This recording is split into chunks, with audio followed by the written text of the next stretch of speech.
Hey, what's going on, everyone? This is your friendly neighborhood Meta, and I am joined by one of my co-hosts, Blinded Braille or Blinded. How are you doing today, man? What's up? What's up, everybody? I'm doing okay. Oh, Except that's for, good. Well, you know who isn't doing yeah, okay? The consumers' wallets. and PlayStation, because they fucked up. For They PlayStation's fucked up. been for PlayStation's been fucking up. Yeah, that one chart where it's like PlayStation's, it's over, Concord, and then we're back, Astrobot, Astrobot, and now and it's then over. it's just gonna keep happening. Um, Real quick before we get too deep into it, I wanted to quickly give just a brief update because it's been a minute since we've streamed and I've been wanting this felt like the perfect time to do this, honestly. Um so those wondering where the heck we've been, life has been very busy for all three of us. RJ is not present here because he is currently at his job, and I wish him the best with that job. I wished him the best when he got it, and I still wish him the best. But yeah, he's busy with his job, and I'm back in school. Braille, you said you were doing some schoolwork. Yeah, I So went back to school too. there you go. So we're all just busy with our actual lives, and we were upset when we weren't able to cover like Gamescom properly, and like even the most recent indie partner showcase for Nintendo, that was pretty fire. There was a lot of good announcements in that. I saw a lot more positive than negative with that. But anyway, but yeah, so that's where we've been. I can't even guarantee when we're gonna be able to properly come back like this. But this was just such a big thing for Braille and I that we were like, okay, I need to talk about this. I messaged like I need to talk about this because this is confounding me so bad. But yeah, that's just a brief bit of like where we've been and all that stuff. And honestly, again, don't know when we're gonna be able to do all this stuff uh on a more regular basis, but uh we'll definitely let you know when we are able to figure that out. In the meantime, quick shameless plug. I do still have enough time though to stream on occasion on my Twitch. I'll get a link and put it in the description. So yeah, if you want to follow me and hang out, I've been playing Persona 3 Reload and Nice. am getting like I'm probably one or two streams away from finally beating the main game, and then I'll be diving straight into the Answer DLC, which I've heard is actually a pretty good quality of life update for that DLC or the expansion from Fez. So that's that's good. And yeah, there's the link to my Twitch if you want to follow me there. I'm going to be trying to be streaming again this weekend, but yeah. Moving on from that though. Okay, so what was it yesterday? Was it Yes. yesterday? Yesterday, it feels like it's been 2 days already. Yesterday PlayStation finally revealed the PS5 Pro. Yeah, And long rumored the PS5 Pro. long rumored mid-gen refresh, even though most people would argue, including Braille and myself, that the generation really hasn't even started because there hasn't been any truly native PlayStation 5 games that have been like, damn, this is it. This is Right. PS5. Or the ones that just push the hardware in a like mind-blowing way. You know what Yeah. I mean? We haven't gotten that. Yeah. And there is people arguing for the PS5 Pro being set up to be that. But let's dive into it. So Sony announced this thing yesterday. I didn't watch it because I didn't honestly. I still don't give two fucks about a PS5 Pro. I stopped caring the moment they took out the disk drive because you're how did this one video put it? Like you're taking something that was already a part of the console and just reselling it to get more money out of people. Like that's just disingenuous, and that's shitty. That's a shitty business practice. But yeah, they show this console off, and honestly, it doesn't. It looks like I agree with this take too.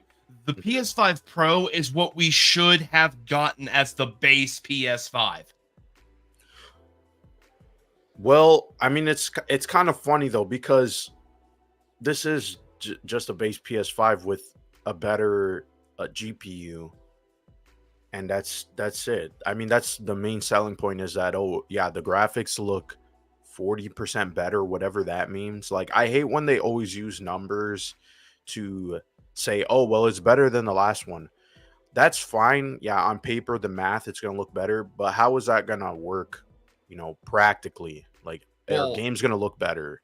Are you gonna this have better presentation, foliage? Like, what exactly is different? yeah, and like this presentation was definitely more for investors because they used that nice little buzzword called AI. And yeah, I agree with what Yeah, Luke Stevens as said you in his called it, the pisser. That's yeah the the pisser.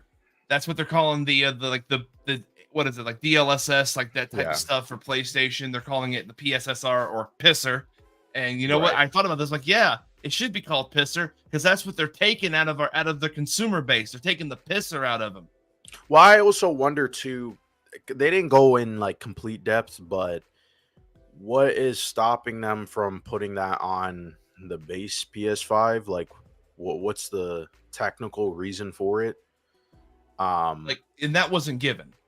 No, I don't think they really explained. I mean, to be honest, they didn't explain anything very well in that presentation. It was sort of just like, Mark Cerny comes out, didn't have a lot of time, and Mark Cerny usually does breakdowns of the hardware, but this one was way too short. It was just, here's the big three selling points, and you're like, okay, but if those Yeah, are the I big think three selling points, how is that going to factor into new games going forward? I think that again, this was definitely for stock market. This is for the investors and the stock shareholders and shit. Hmm. Um, I mean, but PlayStation in general, I hate it, but like they really have been living up to that meme that people have been floating around for a while called instead of for the players, it's for the payers. Right. Like because they are nickel and diming. And again, And they have more hardware than games. Luke Stevens made this comparison at the end of his video, and I 100% agree. Sony is going very Apple-esque with their approach to hardware. Like, Right. I didn't know this, but apparently the Mac wheels for like the Mac are $700. Yeah, For well, four little that's the Mac Tower. I mean, the thing is, like, I get the Apple comparison. Listen, I do use Apple products. I'm pretty much like deep into the Apple ecosystem at this point. But I don't even really like, the only real comparison that is being made here is the price. And the price is, for a console, pretty absurd. well, it's also been Especially here nickeling in and diming. Canada. It's nickel and diming everything again. So like it wasn't even just the console being $700. That was a No, big issue. that's not the issue. Honestly, the price is really not the issue in my opinion. It really isn't, because I said this before. I have no problem with $70 games. If the game is good, I'll pay whatever for it. But if the game is bad, there's no way in hell I'm going to pay $70. And the same thing applies to here. Is it worth 70 or $700 USD? In my opinion, no, because the three big features are not a significant advantage. And then on top of that, too, some of the promises in this quote unquote reveal, they never actually showed us what it looks like on PS5, which I think is a red flag. They showed us comparisons like what was going on in the background, some, general ray tracing like Hogwarts Legacy. But if you notice, when they showed Hogwarts Legacy, they never showed the base PS5 version, which was very suspect in my opinion, because how does it actually look like on the base PS5?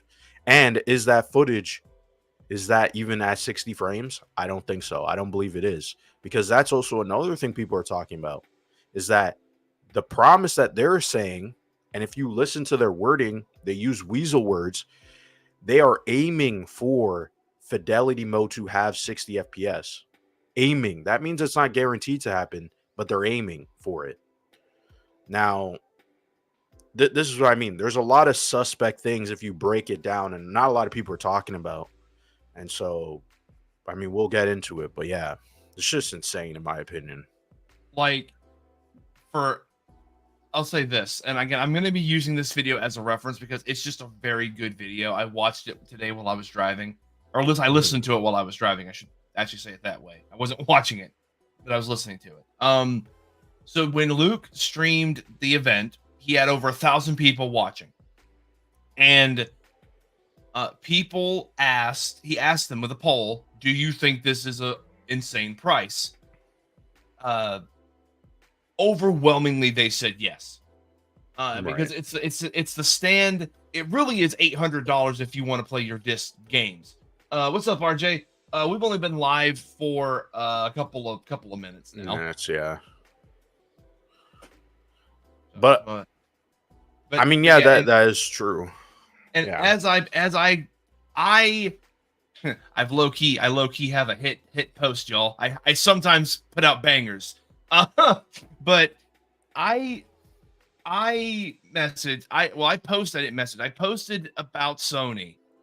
Let me see if I can actually it's faster to just pull up my own fucking account. Because when I saw this price, I was like, there's no way on God's green earth they are serious about this shit, because I don't see that many actual technical improvements. But on top of that, like, they seem to be forgetting their purpose in the landscape of like civilization. And what I mean by that is they make a product that is not essential to living. It's not essential to have a game system. You know what is essential? Paying rent, buying groceries, getting things done to your car if it needs like a new battery. Like, I literally had to replace the battery in my car the other day. That shit was like a little over $200, and that was me going with like a battery that was just like the bare minimum. Like, but still, no, history has repeated itself in an even more egregious way. We have found ourselves back at the PS3 reveal price. But again, this is so much worse. Because back then they tried to justify the price by adding a bunch of bullshit that nobody cared about. Like, oh, you can look at your photos, and in a low-key weird ass way, it was like a worse version of the Xbox One press conference. Because they're like, oh, you can do this on the. I'm like, yeah, but the only thing that was different was that PlayStation 3 actually had games that they showed. But other than that, but no, this is closer to. I mean, this is telling though. You talking about with the PS3 to show this reveal, this PS5 Pro, they're showing us 3 to 4 year old games that if you are a quote unquote pro gamer, you have beaten and played 4 to 3 years ago. So what I don't understand is why couldn't they have shown or teased something in the future? Because there's no way in hell, and I know people will still buy it, and we'll get into that after, but there's no way in hell Sony actually thinks people who already played these games will buy this console just to replay those games on, with an enhancement when it has barely any and a significant jump in performance, in resolution, in the graphics, and what is actually being shown to you in the game. I really don't understand. They did this. What happened? RJ, there's a link in the Discord. Yeah. If you want to hop in for a moment, there's a link in the Discord. But to continue, bro. I'm sorry for interrupting you. Yeah, there's so many freaking issues with this thing that the price is what everybody's talking about. But even if there was, I mean, here's the thing: if the price was $600, let's say, I don't think people would be outraged. People would be more like, what's going on? But I think that's like the cherry on top that, oh, this thing costs $700 and it really isn't worth what they're asking, right? $700, which is almost, for American at least, a $200 difference between the base PlayStation and this one. And it's like, I mean, it would make sense if there was a new game to come along with this to show the power of it. But the newest game, Astrobot, doesn't even have a patch for the PS5 Pro yet. Like, you think that would be in the press release? Hey, this They didn't brand even new show game. like Final Fantasy VII Rebirth, which will have a patch. They didn't show any of the Yeah, third-party games that are some of that are exclusives. They didn't show those off. This is something I also forgotten that I had to relearn. When the PS4 Pro was announced, guess what they showed with it? they showed Horizon and They, Spider-Man. they showed Horizon and they showed Spider-Man. Not only did they show Spider-Man, that's the version of the Pro I have. They released a special edition PS4 Pro that was Spider-Man, and then they came out with a God Right. of War one and a Final Fantasy one. Like, Yeah, so there was a reason, there was a legitimate reason to get a PS4 Pro because right. there was a significant difference. It really is a mid-gen generational console because it does go between 4 and 5. Right. This PS5 Pro feels like we only skipped like 2 stones.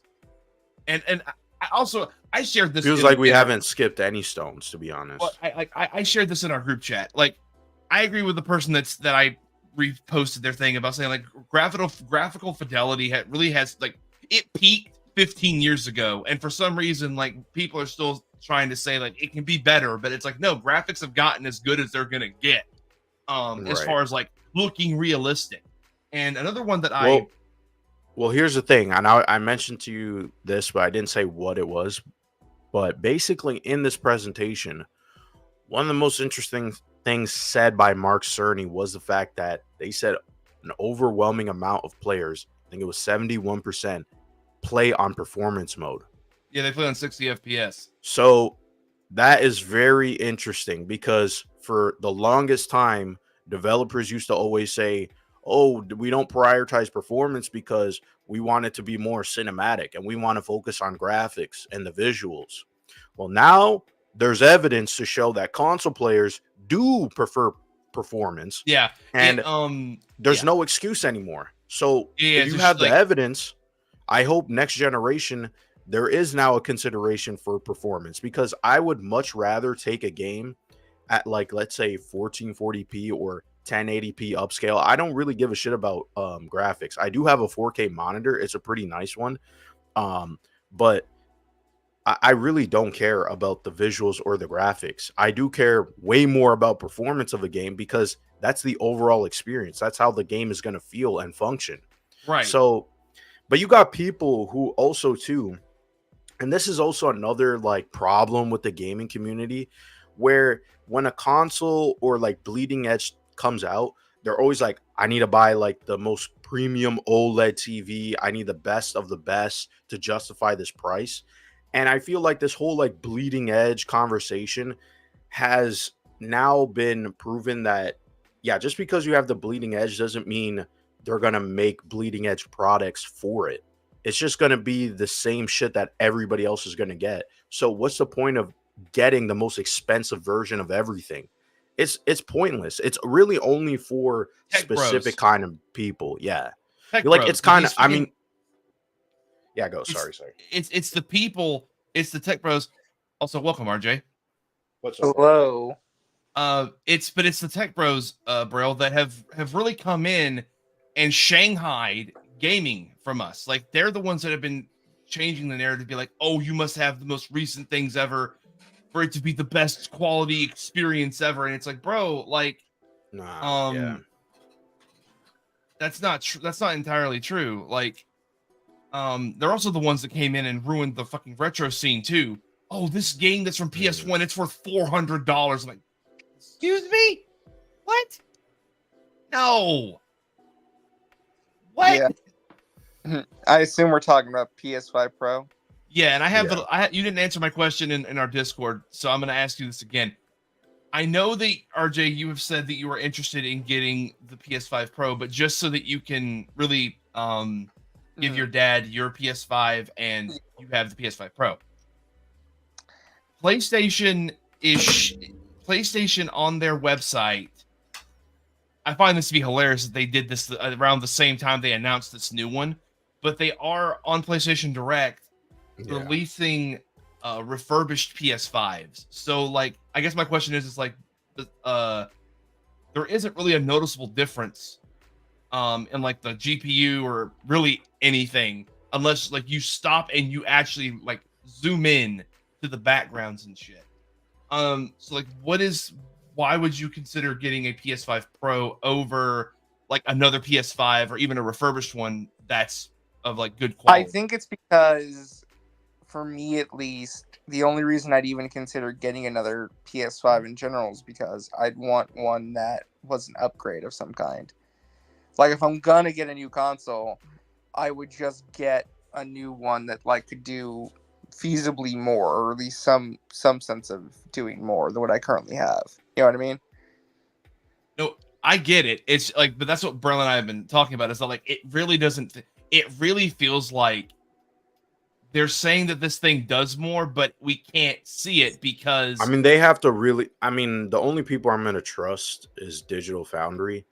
But I did consider buying this before I saw the price here, which is like $1,000, and I don't know if the trade-in price is really going to give me apparently 500. At GameStop in America, the trade-in value for a PS5 is like $300 something. So I'm sure they do this in the States too. A GameStop does this thing where when a new console releases, if you if you bring in your console during the week of release, you can get a significant amount more that will be towards the new console. So that's what I was going to do. But then I was like, I don't really know. I got a bunch of other stuff to buy, to be honest, right? So I'm not really in the business of wanting to buy a new PlayStation. So, I mean, I'll just like, I never bought a PS4 Pro. I never felt the need to buy one. So I'm just going to, I'm just going to keep my PlayStation unless there is some like, oh, all of a sudden now we have a game that's coming out that does need the PlayStation 5 Pro. Then yeah, I'm not going to consider and it. Some people, I know that we both posted some stuff about this game, Brill, in our Discord. Some people are speculating that the reason why they're putting this out now is that it's not meant to be bought this moment. It's supposed to be bought next year when games like GTA 5 come out. Or GTA 6, excuse me. GTA 6 comes out. Because GTA 6, Rockstar is GTA 6 even going to take advantage of this? Did Red Dead Redemption 2 take advantage of the PS4 Pro? I don't even remember. It did. It absolutely did. Rockstar has a habit of really pushing hardware to its absolute peak and then beyond that. Like, it literally is the meme of it can go even further beyond. Right. But no, like, and so that's why.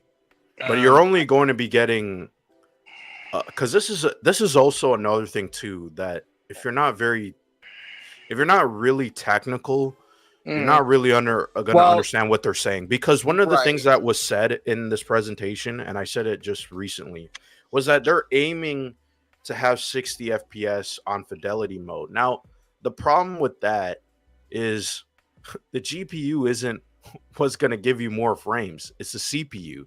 And since the CPU is the same as the base PS5, how are you going to get better performance on games? That's what I don't understand. Well, so for me, the biggest potential selling point for me would be if this means I can get locked 60 FPS consistently across the board going forward. For me, I think that's a big because that's what until it's proven. But for example, I would say that's not. I wouldn't say that's guaranteed. Like a 4K 60, so that's insane. My current game of the year, which might be changing, we'll see. Final Fantasy VII Rebirth. The performance mode, if I remember correctly, that had some issues because it would try to be 60, but more often than not, it would look very choppy, and also too, it would not always be consistently 60. If Right. this PS5 Pro enhanced version, if you tell me, hey, the fidelity mode's going to be unlocked, like let's say 40 FPS or something, 4K or even 8K, close to 8K upscaling, and then you have this performance mode that can do 4K 60 or even better, where it's going to look better with this pisser AI thing they're talking about.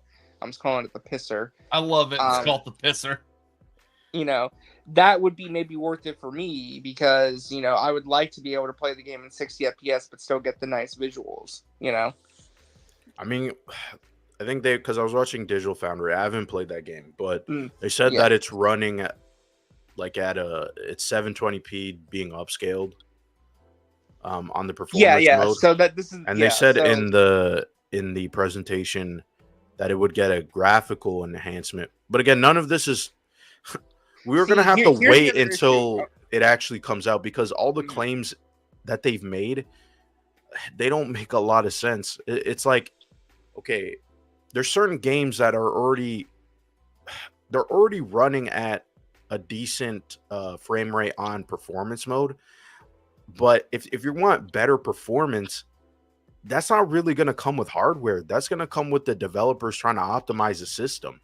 So if the developers don't want to optimize the system, you're buying hardware that is pretty much going to do the same thing as the base model. See, here's the other issue.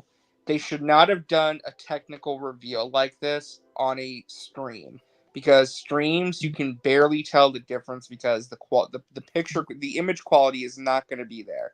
What they should have done is they should have done this reveal in coordination with tech websites and YouTube channels like Digital Foundry, who could have actually been given a number of games pre-selected by Sony to be like, here's running on PS5 Pro, go wild, show off the console.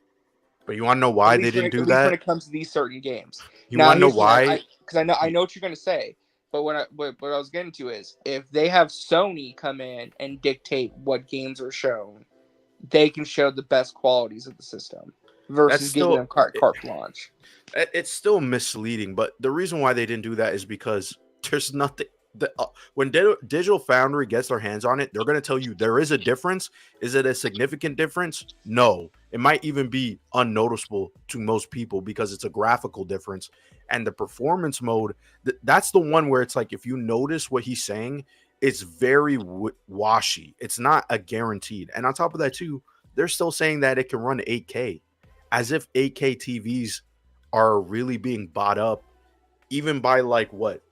10% of the market. I don't even believe 10% of the market has 8K TVs. Yeah, I have an LG OLED and it's pretty good. I mean, I can get 120 hertz, so some of my games can run at 120 FPS. Most of the time, though, what I've been able to do is that I've just been able to do the 40 FPS mode. Like, for example, Star Wars Outlaws has a 40 FPS mode, where it's kind of like in between fidelity and performance, kind of like in that middle ground. And it looks great and it runs great. So I have more options because of my TV that I have and the settings on my TV. But like majority of people probably don't have that option, you know? You need HDMI, was it 2.1 or higher? Yeah, which the consoles do come with it built in, I think. It's just that you have to have the TV for it. And I'm lucky enough to have a TV that can support 120 hertz. And I mean, I have a monitor that probably does that, honestly, because this is a top of the line monitor. But I mean, it goes back to what I originally posted, and I finally found my fucking post. But I messaged him, was like, I feel the need to remind you, both Sony and PlayStation, that gaming, while amazing and fun, is a luxury. It is a luxury. You are not essential to survival, and 9 times out of 10, most people will sell their luxuries if it helps them survive in this almost unlivable global economy. But I think that, I think they know that, right? I don't really think that's the problem. I really think the problem is what you're getting is not worth the price at all. Like, the price for $700 to get a minuscule upgrade where you have to now look in the background of things is absolute insanity to me. It's like you didn't even show ray tracing performance in your own games that were decent. And most of these games, mind you, were developed for the PS4. So how much can you really push Well, these that's what I'm games? saying. They picked the wrong games to show. They should have shown like But Final what other Fantasy. games can they really show? I would have honestly. This isn't even just me talking as a fan, but I really think something like Final Fantasy VII Rebirth would have been a good game to show, Hell, or show a game. Show a game that's had issues running consistently on a base PS5 and show running on the Pro and what the difference like is. Star Wars Jedi Survivor. Like Jedi Survivor, yeah, perfect example. Where it And had but that's issues at gonna keep. launch. But this is what my friend had a comment that was extremely like. This is what people need. They do not need pro consoles. They need pro developers. Okay, because a lot of the problems that people don't understand, it's not from a technical standpoint. It's from a developer not optimizing the game correctly. And with Final Fantasy, that is probably most 100% on Square Enix for not optimizing the game, because they either one, they don't know the technology super well, or I mean, they're trying to get out the game as fast as possible, because I also believe Final Fantasy 16 also has some issues with performance mode. So if they really wanted this to be about performance and all this stuff, the CPU would have been upgraded and it would have been a significant jump. But they weren't going to do that, because then it would have been even more expensive. So if you really want, I mean, this is I have no problem if people want to buy this console. I'm not against that. Just buy whatever you want. I really don't care. But I think these companies, they're always trying to upsell people on this is the best thing, this is blah blah blah. And then they're also somehow shitting on the thing that you already own. And then it just creates all this FOMO stuff. Like, there's no real reason, if you own a PS5 right now, there's no reason for you to upgrade. If you want to upgrade, go ahead. But on a technical, on paper, what was shown, you don't really need to upgrade. You're not even going to really see a difference. And Maybe in 2 years, we'll have a game where there is a difference. But as of right now, we don't even know what game that would be. So and it doesn't even matter.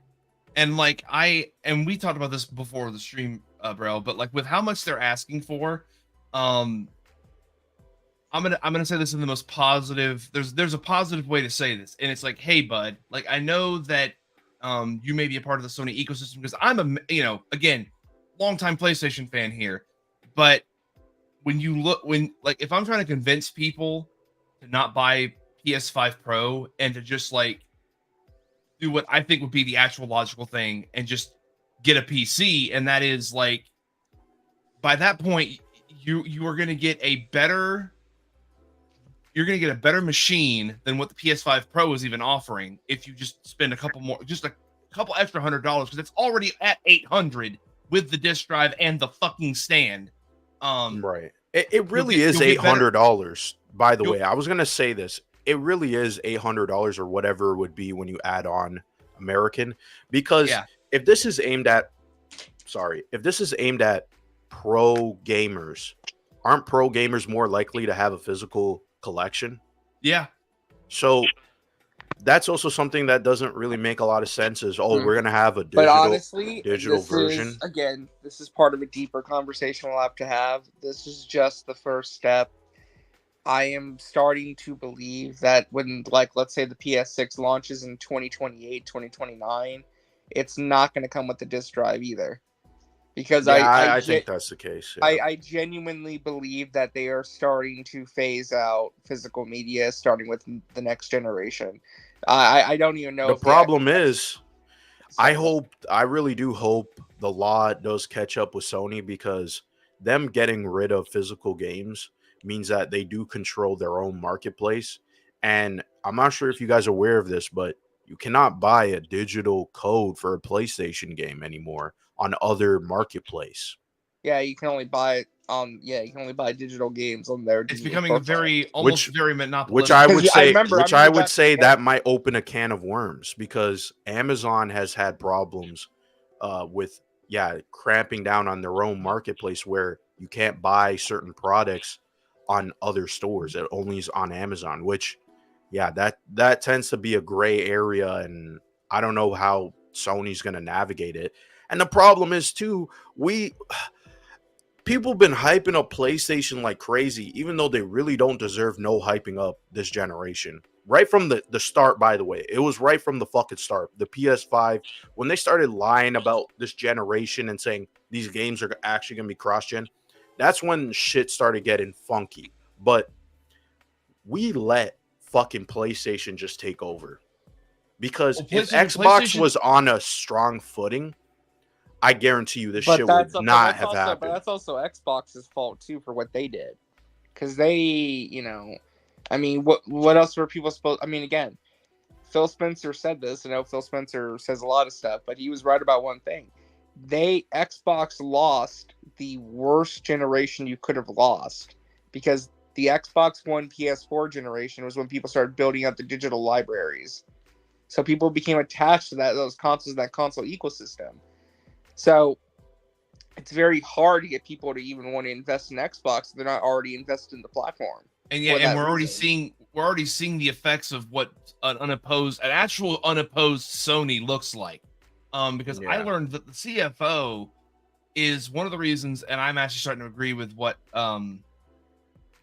old boy said on his video, because like I do believe that the CFO was responsible for pushing Jim Ryan out. I think that they do have tight margins, Sony does, and with Jim Ryan's like fucking around with like buying the developers of Concord and diving so much into live service, when we're seeing the effects of that right now, is that's just a money pit. Like that's just a bottomless money pit that they just threw millions of dollars into. I do think that he is definitely the one that's steering the ship into this direction, and I don't like it, because I do agree that they're nickel and diming consumers, and they are doing the same thing. Another comparison to Apple that the guy put out is that they're trying to use the weight that their brand and name carries to get them over the finish line, and I don't like that. I don't like that at all. And another thing, I don't really have a problem with that. It's just, what the hell is PlayStation offering? That's what I'm saying. It's like hubris. The big difference. It's their own hubris. Their hubris is, well, okay. Let's actually take a look though, and look at the pipeline. Right, we know at least one game is coming out on the horizon, and that's Wolverine, which is going to be massive. It's going to be a massive game for PlayStation. It's going to be a massive game for Insomniac. That will be a game that is like 2 years away at this point. Hopefully less, but we'll see. I still think there's a chance it's 2025, but we also, if for those that actually looked at everything, we know the plot, bro. We actually know the plot. And on top of that too, let's be honest, Wolverine. What we saw with Spider-Man 2, Spider-Man 2 was not no bleeding edge game for the PlayStation 5. There's no way in hell you could say that at all. Right. Well, so the only studio, I'll keep saying this, there's only one studio, it seems like every generation now, they're the ones who are going to technically push the hardware, which is Naughty Dog, and they have no fucking game out. And who even knows if they're going to even release a game this generation? I bet by the time we get to the end of this fucking generation, that's when they will release a game. And that's when the shit will be pushed, because The Last of Us Part 2 was a game that actually did look way ahead of its time. Again, a lot of that, because you're right, it probably will be an instant until we see another Naughty Dog game. But you know whose fault that is? That's on Jim Ryan for wanting Insomniac to push live service stuff. I'm not. And then the Last of Us game got canceled because they realized, we can't support this. Otherwise, we'd be just working on this forever. I'm blaming part of that on Neil Druckmann himself, because he's it's his fault too, but it's also, I mean, let's be fair, it's also Sony corporate at the time pushing live service. Like, who the fuck? Like, by the start of year 2, if you can't release this fucking online mode, which was supposed to be just a simple online multiplayer mode, not a live service. It was not just a simple. I got to debunk that. It was not just a simple live multiplayer game. It was not like the first. It wasn't going to be. So it wasn't. It was going to be an extraction shooter that was going to be very story driven and Bungie came in, looked at it, and said, "You can't monetize this game. This is going to be a problem."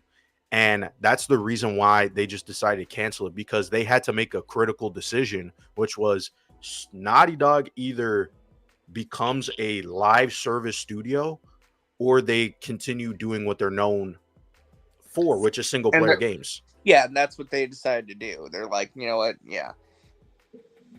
So, and on top of this too, I'm not gonna blame anyone in particular of why their games take long. It's like Rockstar, I mean, or CD Projekt Red. I'm not gonna expect the top tier people to rush out a game and then we get a disaster like Cyberpunk 2077, right? That really shouldn't be the case. Just take your time. But this is why you have to have other developers or smaller devs who are going to make games that are not as cutting edge. And you got to stop pushing this nonsense of, oh, it's always got to be about graphics and stuff. Yeah, so and like I shared last night, like I am like next generation, I am gonna probably just, as far as console goes, like it's just gonna be Nintendo. I have no interest or need to buy a PS6 or even this PS5 Pro, let alone the PS5 Pro for that matter, like because Nintendo is the only one that's actually like not doing this shit. Iwata. Well, that's the thing, right? Like, and this is the other issue too. People bring up Nintendo, and the thing is, yes, they do technically compete in the same marketplace, but they don't compete in the same way. They just don't. No. What because they're not trying to push. You know, they push hardware, yes, but they don't push the technology forward. They more so focus on the entertainment. This is what Nintendo does. Nintendo has explained this before, and this is one they literally predicted what would happen in the console war, which, I mean, this is like a prediction you can make with any sort of industry, and it's called the blue ocean strategy. Now, the whole concept is that there's the red ocean where everybody fights and there's blood in the water, and everybody's trying to compete to make their product the top of the top, even though everybody's product is the same. So they have to they have to differentiate it in some way, and they'll eventually will kill themselves, and there will only be one. The blue ocean strategy is that instead of fighting with other companies for one product, you make your own product and you make a market for it. And that's basically what Nintendo has been doing probably since the start of like the GameCube, right? Or the end of the GameCube, I should say, is that they've always been trying to carve their own market, right? They did it with the Wii. They tried to do it with the Wii U, it failed. They did it with the DS and 3DS. They did it with the Switch. They're always trying to create a new market that could exist instead of fighting in someone else's market, because they can't succeed, right? So they have a way better strategy, and honestly, I think it's better business-wise for everybody to come up with an angle where you can compete and make your own market. And I know this might be controversial, but I think Xbox is finally is kind of clicking for them. Like, they can't compete, so they have to make a market for themselves, but they really don't know what angle to come at it at. It's either going to be streaming or cloud gaming or whatever it is, because realistically, there's no big person in that market space. So PlayStation is a market leader, but I mean, that's really because everybody liked what they did last generation, bought the PlayStation 4, invested into that ecosystem, and people felt they needed to buy a PlayStation 5. Well, and what happened is that PS2 became the highest selling console of all time. Their hubris got the best of them. They had a big head. They came out and said the PS5 60 gig is $599, and Xbox 360 came out and started smoking them. And they're like, "Oh shit, we got to change. We got to do an about face. We got to change strategy." So they did. They got humble. They cut down the price of the PS3. They kept putting out banger after banger. They had a whole internal restructure, and that's what led them to success. And they went into PS4 generation with that, found success again, and has once again gotten another inflated ego about it. But I wanted to mention too, just real quick before I forget, because I will say the one thing I do appreciate with the PS5 Pro which no one's really talking about because it's not, when you compare to the price situation, it's not great, obviously. But I do appreciate that at least they got one thing right, that it's a 2 terabyte internal storage SSD instead of the 1 terabyte. Like they did upgrade the Right. storage at least, which that's nice because 2 Um, terabytes is much better. What I was going to get to a moment ago with talking about Iwata is what I put in our Discord, which is like in 2004, on the cusp of the PS3 360, Iwata basically stated that by Xbox and PlayStation only focusing on power and visuals, they will eventually find themselves in longer and more complicated development cycles that don't really lead to any more meaningful or quality gameplay experiences for people to enjoy and experience. And again, like, motherfucker's a prophet. And even Sean Layden recently said that, like, with what's going on, like the way for the games industry to kind of heal is to go back to focus on AA gaming versus AAA, because with AA gaming, like you were saying, bro, like the development cycles aren't as long. The graphics are not the priority. The priority is making a good, fun game to play, and that kind of leads into this as well. So someone else posted this on on X, and I actually really agreed with it. And I gave my take on it as well. The PlayStation 5 Pro is solid proof that we're hitting a visual fidelity threshold, and AAA games can only go so much longer by focusing on what your dad thinks looks just like a movie in a Game Awards trailer. We need more hi-fi rushes and astrobots. Well, yeah, I mean, I think that's just been the biggest thing I've noticed this generation is that, and this is just the thing with the gaming industry in general, is that you're kind of seeing people are kind of becoming sick of certain trends. They're kind of becoming very fatigued. Well, gamers, I think, are becoming fatigued to where we kind of want to go back to simplicity. We kind of want to go back to comfort. And I said it like this. It feels similar to how 3D animation tried to look as realistic as possible, and now we're slowly seeing more animated projects instead have a unique art style instead of trying to look realistic. Right. You have movies like Spider-Verse and the Bad Guys from DreamWorks that or have a unique art Boots, style. The Last Wish. And Puss in Boots: The Last Wish. You get my point, though, RJ, is that we're seeing animation. Oh no, I know. I was just shouting out that movie because it is. I know, because it's a good movie. I get it. You're not gonna shoot that puppy, are you, Jack? Yeah, in the face. Why? I love that villain. But no, but we're seeing animation. Even the director of the Bad Guy said this. He's like, animation for the longest time tried to look as realistic as possible. But that's not the point of animation. If you want it to look realistic, just make a live action film. The point of animation is to do things that you can't do in real life. And so you're seeing these art styles kind of divulge into the 3D art space, to try to bring some simplicity and originality back. So I think we're finally seeing that with AAA gaming. Thank fuck, man. Because another thing that Astrobot is doing, which is, I call it the Nintendo effect, is people are now going back and like buying Sly Cooper on PlayStation. They're buying all the retro games like Ape Escape, which, by the way, the best version of that, the best version of that game is the PSP version. It's a remaster. Get the PSP version. Yeah, I mean, one of the main levels, because like there's a level based on each, or like a PlayStation game when you beat the final boss of a galaxy. Yeah. One of them is Ape Escape. The first one is, and that was a pretty fun level. So, I mean, the game is very. The thing is, it feels like a Nintendo game in the sense of like its creativity with the levels, and I mean, there are parts where it is challenging, like when you get to the symbol secret levels. Those ones are pretty hard. Arlo loved it. Arlo has been like, this is the most Nintendo. Yeah, it's a pretty good game.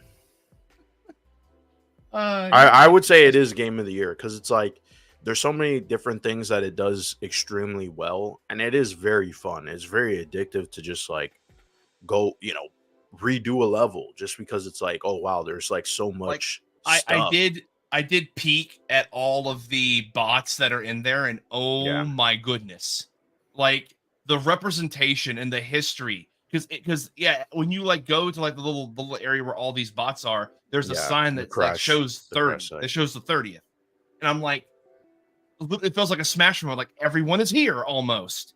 I Yeah, will say that the lack Sweet of Final Tooth is Fantasy not in 7 it though, which is weird. What? Sweet Tooth, like Oh yeah, he's no not Sweet in it. Tooth. No, well, they did say that DLC characters are coming, free DLC Yeah. characters. So hopefully Sweet Tooth will make it. They need to put Cloud in there because Final Fantasy VII was one of the biggest third-party games for the PlayStation 1. Like, Yeah, hands down. That's why the remake is getting so much love and fanfare. I also think they don't have the rights to Spider-Man, which kind of sucks because there is a spider level in it, so it's like kind Yeah. of weird he wasn't there. But I mean, like, again, I see Spider-Man as like a. I don't see Y'all him gotta as stop a hating on PlayStation Spider-Man. character. Y'all got to stop hating on Spider-Man. No, we're not hating. He was just saying that he's Spider-Man 2 surprised is that- an average game, though. It's an okay game. No. It's not average. RJ, it is. But what I was gonna say is like I don't see Spider-Man as a PlayStation character. I see Right. him as a like he would be a guest character. That's it's kind of funny because that's the equivalent of adding Goku to Smash. But let's add Spider-Man. Well, there's to a PlayStation ton All-Star. of the thing is like because of the nature of the game, it's not just first party games. It's games that were associated with PlayStation. So they have Or have Tomb some- Raider. or have to the significance. brand, Or have yeah. significance. Yeah, there's Tomb Raiders there, right? Yakuza. I love ton of seeing other the Kiryu characters. bot. The Kiryu bot had me get giddy. I was like, because yeah, Yakuza was a PlayStation 2 exclusive series, and Persona's Yeah. there, bro. I was Persona, like, let's yeah. fucking Yeah, Joker's there. Yeah, go. And, Joker, Teddy. Igus, and Teddy. Joker, Yeah. Igus, and Teddy. Let's fucking go. Lock that shit in. Yeah, I'm gonna try to get the platinum. I'm almost I mean, there. yeah, it's a 50%. game that deserves to get the platinums from what I've heard. Yeah, But that's what, and that's the other thing is that even if PlayStation, like I think the other thing PlayStation should have done, and we all said this, they needed to include like this with like another showcase. Because like what I would have done is Right. introduce the console at the start, and then be like, oh, by the way, you're probably asking, what can you play on PS5 Pro? Well, you can play these, and then Yeah, just that's show what they like should've like just show back-to-back trailers, bro. that Like, would don't have gone even- over like the price for it would have been a non-issue if that was the case. I really It still would have think. been an issue with me because Yeah, I mean for us, yeah. I'm not gonna spend a grand on a PlayStation. like, I'm a broke bitch. Like I am a broke bitch. That's why I'm praying and hoping that the Nintendo Switch 2 is $400 because that's actually obtainable to me. yeah, I actually think I will buy day one, just even though that's never worked out for me when I buy Nintendo consoles day one. Well, I for always me, get something like- fucked up with it. Well, this is going to be the thing for me, y'all, and this is sad, but again, my time management is just atrocious. I never actually played any of the Switches I owned. And so I have a Switch backlog that I have not really touched for the most part. So when it goes backwards compatible, I technically have a mini library to play through. Hmm. I just hope that they do the thing like PlayStation did, where if you own games digitally, you can just download them onto the Switch too, because I do own Yeah, I some think digital that's what's Switch gonna games. happen. I'm pretty sure it will be. Yeah. Yeah, there's no way they don't. Because they did Also- say the eShop is gonna have the same ecosystem as the next console. So Yeah, and also real quick, Nintendo, please add like parties. Please add like the ability to like create a party, like so I can talk to friends on my Switch instead of having like to pull up Discord and have it like be Yeah. a separate fucking thing. Anyway. Excuse me, they have the app. What app? yeah, the Switch online app app. is pretty bad. It is bad. It's horrible. Yeah, I'm like, why? It just sounds horrible in concept alone. Why would you not just integrate it to your own system like Xbox and PlayStation have been doing for decades? Oh, but wait, I forgot. Nintendo gets excited when they add an Ethernet port. I'm sorry, I forget. I forget myself. I'm sorry. But yeah, like I overall like PlayStation needs a humbling, like something fierce. I know this thing is going to sell, by the way. I see what people are saying in the chat. I know it's going to sell. I just hope that it's the very vocal minority that buys this and not the overwhelming majority. Because I do think the overwhelming majority is like, what the fuck is Sony's problem? Like, what are you doing? I'm more curious about what Digital Foundry is going to say, because I think that's where the truth will come out. And I mean, the people who are going to buy it, they're going to buy it. I think Sony themselves know it's not going to be like an overwhelming amount. Like that is true. Yes, this is a pro device. I think the PS4 Pro, like only like 11% of people of the entire ecosystem owned it. So it's not like, this is not going to be like a system seller, right? This is not going to fly off the store shelves and everybody's going to get one. That's not the case. But I just don't understand. If it's supposed to appeal to like people like us, I don't really understand the selling point of it. It's just like, if you really want a machine that is capable of doing 4K 60, you're going to have to get a little bit more money and just build a PC, right? This is not even really a good compromise too, because most of the games are not optimized. So we're going to also too, they have a boost mode, which they didn't showcase at all, which was really weird. That should have been on the base PlayStation 5, by the way, because Xbox did it. So yeah, we're going to have to see how that works. Like their artificial boosting of frame rates for older games. But yes, sir. I mean, oh yeah, because Xbox. I can't tell you how many times when I used to watch Review Tech, how many times I'd be like, Red Dead Redemption on Xbox was like a brand new game, and I'm like, bro, it like what? How is that possible? Yeah, I don't know if it will sell well as the PS4 Pro, because I feel like this was a pretty big controversy. I mean, if you go in the comment section, if you go anywhere, there's a lot of people not. It's about not half and liking half this. with likes and dislikes. It's about half and half. Yeah. So I wouldn't really be surprised if it sells less than expected, because I mean, how are people going to justify this?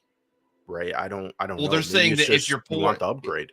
We're already seeing the fucking people come out of the woodwork. Hey, if you poor, stay the fuck away from me and my PS5 Pro. I'm like, I'm sorry that unlike yourself, I have current like financial issues that I have to deal with, sir. I'm sorry that I wasn't born with a silver spoon in my mouth and the other one stuck up my ass. But that's also another point too, where people, shit for real, y'all. Where people are like, "Oh, you're too broke." Like, it's really not about. Most people can fucking afford $700. Okay, if I really want it, or $1,000, right? Here in Canada, it's a fucking grand. So it's like, if I really wanted to fucking buy it, I guess I'll fucking buy it. But it's like, honestly, I play on my PlayStation a decent amount. I have other consoles that I rotate with.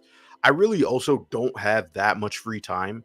And on top of that too, I'm buying a lot of other shit. I mean, I know you were talking about Apple, I'll admit it, but I almost spent $4,000 on my MacBook Pro because I need it for class. Christ. So, but I needed it badly because I couldn't fucking do the work, right? Like, I need motion design. Is the MacBook Pro, is that a laptop or a PC thing? No, it's a laptop. But I'm going to plug it into my God. Bro, no, the specs and everything is decent, but I need it for class and stuff. I'm not afraid to say it. I'm unashamed to say this. I spent $5 on my monitor, my whole desktop setup, bro. I spent $5 on my desktop setup. $4 for just the laptop is insane to me. Yeah, because that's the Apple tax. But yeah, I need it for when I do After Effects or when I'm working in Blender, things like that. What would you say to? I've seen some people bring this up. What would you say to people who are like, how come nobody complains that the Steam Deck's $850? Or yeah, but that's not the starting price though. That's not the starting price. Yeah, I've just seen that been floated around like the OLED. And here's the thing though, the Steam Deck. I had a Steam Deck for a bit before I got my good laptop. Steam Deck's a good if you can't again, just like we're talking about, because consoles. That's the purpose of consoles. It's supposed to be a good entry point for people that want to play games but don't want to deal with the technical shit of a PC. But now we're getting to PC prices, and it's like, bro, if you actually just spent like an extra couple hundred getting a very good PC You don't have to pay for internet. You can play it with your friends online. You get better optimization and shit. And also, if you just spend like a couple of minutes on YouTube videos, you can learn how to do some if not most of the shit that a computer requires you to do to make sure that it stays running. So like, yeah, Steam Deck serves its purpose. It's a entry point for people that want to do PC, like laptop. Like they want a laptop, but they don't want to spend the money for a laptop because they're just going to use it for gaming. Like, I wouldn't, if you're buying a laptop for gaming, I would say don't. I wouldn't recommend that unless you want like a cheaper alternative, I guess. But I would just save up and just you can get a pre-built PC or you can get someone to build it. I'm sure there's like, I don't know about in America, but there's stores in Canada where they'll build it for you. So, oh, I mean, there's independent people depending on where you live that you can like sell. Like, and I mean, with the thing is, like, for me, the reason why I never went to PC gaming is like if I was gonna buy like the top of the line graphics card, like top line everything, I would be doing it mostly for work. I wouldn't just be gaming on it because I couldn't justify that for gaming. Like, I'd rather spend more money on the games itself than the hardware, because I mean, what's the point of spending all this amount on hardware and you don't have anything to play it? You know what I mean? Like, it doesn't really make sense to me. So, but I mean as you pointed out, Braille, with the PC, if you just wait like a year and you don't are not pressed or really desperate to play a PS5 game, it's going to come out on PC a year later. Yeah, and you can probably get it for cheaper. That's true, because Steam sales and all that are a better deal than PlayStation as well. So because I actually had to stop myself from buying Sea of Thieves on PlayStation because I was like, wait a minute, if I buy it here, I got to still pay for PlayStation Plus. If I buy it on Steam, I don't got to do that. I just got to pay for the game, and it's more discounted on Steam than it is on PlayStation. So I'm like, what the fuck am I doing? Like, I'm having to unlearn that I don't have to be reliant on my PlayStation to play multi-plat games. Right. And now, like, I really don't need to rely on PlayStation at all. Like, that's what I'm saying. PS5 may be my last PlayStation console. That is a sad thing. I never thought it would happen. I think, but the only way I won't buy the PSX is if they just do day and date. Then I'll just be like, whatever. Because I do play, like, Astrobot. I bought day one. I really wanted to play that game day one. So, I do. And there's other times where I'll just wait. Like, I haven't played God of War Ragnarok or Horizon yet, right? I'll play it eventually, but I'm not like scratching to play it, right? But there's some games I will play day one. So I don't know. That's the thing is, like, if you don't have that like urgent want to play a game day one, then you'll be fine. That's what I'm saying. Right. Like, just look at Sony as another multi-plat company. The thing is, I also, by the way, too, I don't really think the people who are in charge of PlayStation right now, I don't think they would have done a PS5 Pro, to be honest, because this definitely seems like a Jim Ryan idea. They did a PS4 Pro. It was semi-successful. Why not do one for this generation? Well, I think, like, when it comes to stuff like what's happening now, like, I'm not like Jim Ryan is definitely someone I'm going to look at and point a finger at, but I'm also going to point a finger at the new CEO, because again, like, what's this motherfucker's name?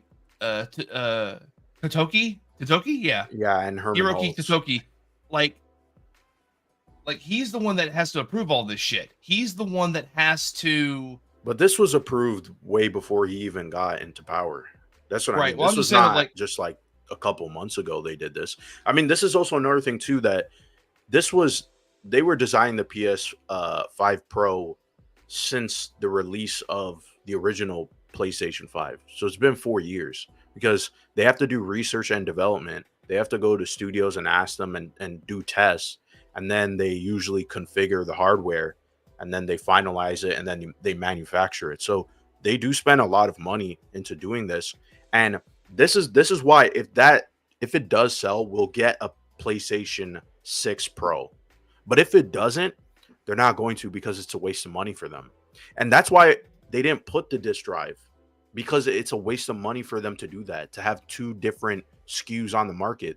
Right, but it would have justified the price more to keep like even if it's a separate box, like it came with it, because this is what I had an issue with them taking the disk drive out in general. Like the whole physical media conversation aside, they are taking a piece of the product, pulling it out, and then reselling it to you while trying to justify them both being the prices that they are. And that's just which by the egregious.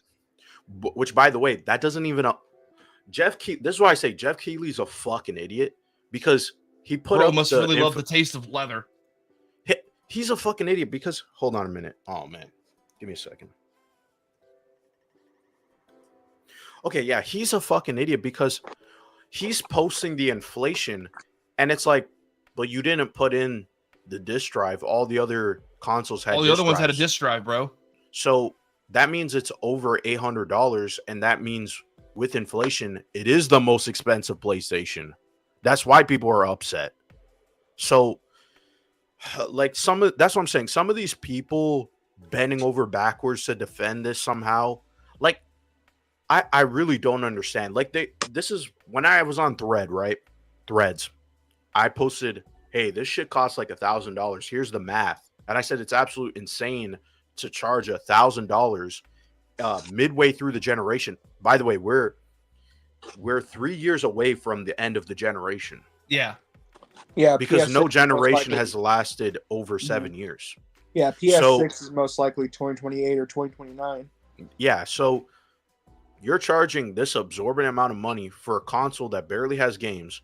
The next 3 years better be fucking loaded with games, I guess, then. But I just don't understand, how is anybody going to justify it if they're not trading in a console already? But the amount of people who were fucking saying, don't buy it then, why do you care, and blah, blah, blah. I'm going to post whatever the fuck I want. I'm going to say whatever the fuck I want. And you could be mad about it. Kick rocks. Because you guys, all you gonna do, and half of these people were doing this, they were just fucking sucking up and being like, oh, it's a great console, and they're trying to defend it and spin it. And you're like, so it's not really about me being fucking upset. You just want to defend it and make sure, oh, nobody can criticize this. I hate when people do shit like that. Let people say whatever they want. It's a platform. You can ignore it. There's a not interested button. Click it and move on with your day. Right? Because I'm sick. I'm serious. I'm sick of these people on the internet. If you these like something, corporations. Yeah, I'm there's some people who are in the thread. They were nice about it. They're like, hey, I'm still gonna buy it. I have no problem with that. But don't come at me in this like aggravated way where you're like, so I guess the Canadian government is gonna. One guy said, I guess the Canadian government is forcing you to buy one. Where the fuck did I say I was gonna buy one? Dude, like there was tons, almost like 100 comments saying dumbass shit, and I'm like, I can't fucking handle this. How dare you insult my favorite multi-billion-dollar corporation? How dare you, sir? Every time, it seems like every time you talk about PlayStation, because I had a video too, where it was like, I said, there's no games on PlayStation, and there's dudes coming in the comments when I said there's no first-party games. There's dudes coming in the comments saying, what about The Last of Us Part 2 Remastered? Bro. Well, no. I made a post saying, because I posted pictures of Astrobot, the physical copy of the cover and then the inside. Mm-hmm. And I said, I finally owned the first game for PlayStation 5. And they're all like, oh, these games came out. I'm like, bro, it's just a joke, too. Yeah, joke. But when you say, hey, there's no first party games I'm interested in, all these games are the same, they go, oh, but what about this, and this? They're not first party games. Okay, Stellar Blade is not a first party game. No, it's third party. I have zero interest in Stellar Blade. It's a console exclusive, though. Yeah, but I'm saying me. I don't care about your opinion. I'm saying me. I don't have any interest. That's fine. You're interested in that. That's fine. But it's also not a first party game. And I'm saying there's no first party games that have come out that were not. All we've gotten was, by the way, that are only on PlayStation 5. Returnal, Ratchet and Clank, Spider-Man 2, Demon Souls. That's it. Really? I mean, well, there is like other ones, but like in terms of the big first party, games, like first party. Like, again, there's like, what's that fucking one? Demolition All Stars, whatever the fuck. Like, Destruction All Stars. Destruction All Stars. Yeah, but no one played that, so that's what I'm saying. Like, there hasn't been anything that's wowed us, and like, And Yeah, I'm no longer biggest believing. offering this year, they just fucking removed it. Isn't that funny? And then they want people to buy this. Man, Sony's really fucked. Well, the other thing that the guy I was talking about mentioned in his video, Brill, is that like he explained like why Sony is taking this approach with like nickel and diming also has to do with like why they're not making their live service games free to play. They're charging $40. Right. Although after Concord, like they may actually just go free to play with Concord as a better way to go. But with the new Marathon game too, like that new Marathon game may go free to play just because like they do not want another repeat. I really think Concord. Because I know we didn't really talk about Concord, but I think Concord going free to play, I don't think it really matters. I think that like this was one of the most rare. I don't think this has ever happened. It's one of the greatest bombs in gaming history. Where no, but I'm talking about the game itself. This is a game that is polished. This is a game that is finished. This is one of the few live service games where it was actual what they were promising and the roadmap, it was achievable. This was the first time where things actually was working out and no one played it. And that tells me, I feel like even if this was free to play, no one would play it. And no one would play this game. I want to just say this, and I'm not throwing shade at the person that I'm talking about because he is a friend, but like I had to like talk to this guy because he was like, "Oh yeah, the reason it went broke is because it went woke." And I'm like, "Bro, it had nothing to do with being woke. This was a game that looked like your regular AAA slush that was just slopped onto your tray. Like it was uninspired. It was uninspired. What it was. The characters were generic.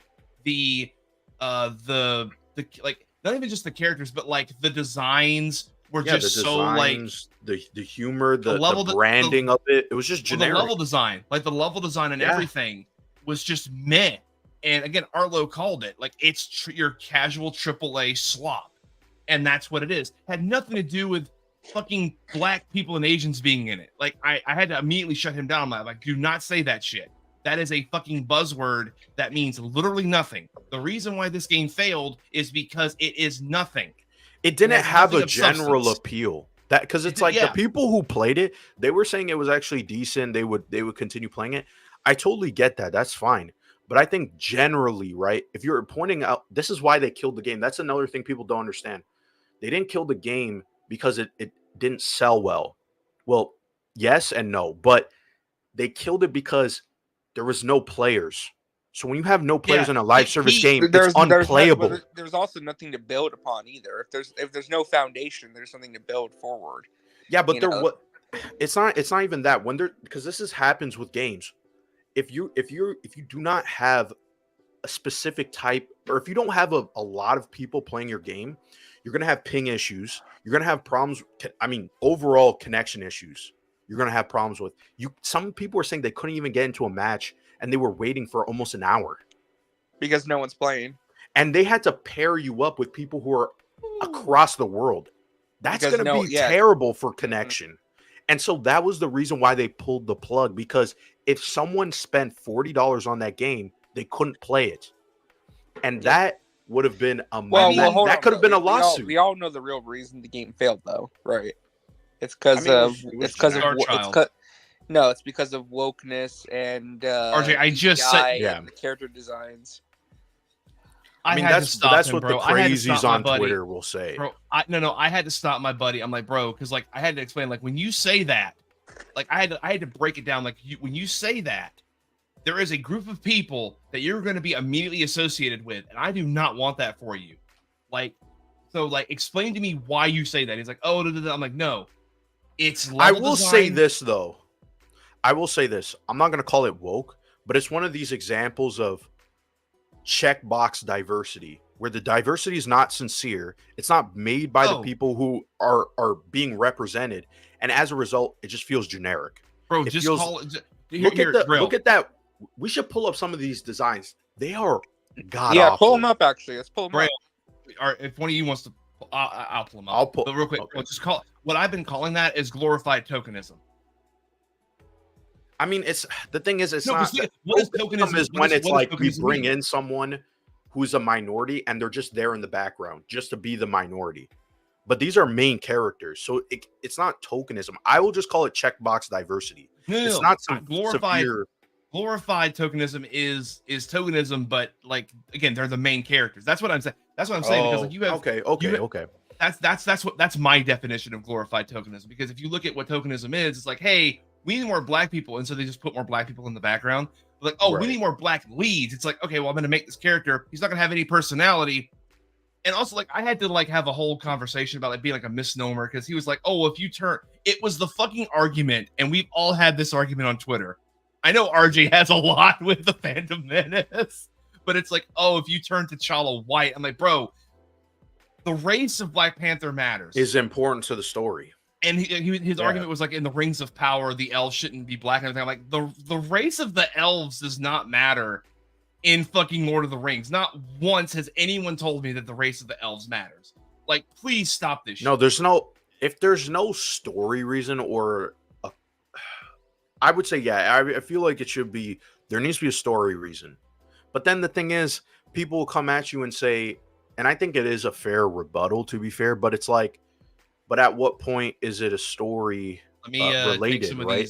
Because because if that's the case, right, you could still have white characters, and then you're still not going to have a lot of diverse characters because it's like, well, the story is more geared toward a white guy, so it's like how, you know what I mean? So it's like, okay. I just think they need to be more authentic, and they need to navigate the stuff. Like, yeah, make this a little bit bigger so we could see. Yeah, I'm gonna try to. Let me. I don't want to. Because these characters are horrendous. Who would want to play as some of these characters? I can't do this. I'm terrible at this. I'm trying to zoom in. Wait, did they shut down the website? I think they shut down the website that showed like these characters. Is this a better one? Please be better. You can click an image. Oh, here we go. This is a bit better. So we got this robot, which, by the way, people are redesigning these characters, which is hilarious, and they were way better than the shit that we actually got, which is insane. But yeah, we have this like robot guy again. It's like this big fat robot tube looking dude. Like looks like Baymax without the eyes. There's actually is a character in Outer Worlds that's like a cleaning robot that it looks like this.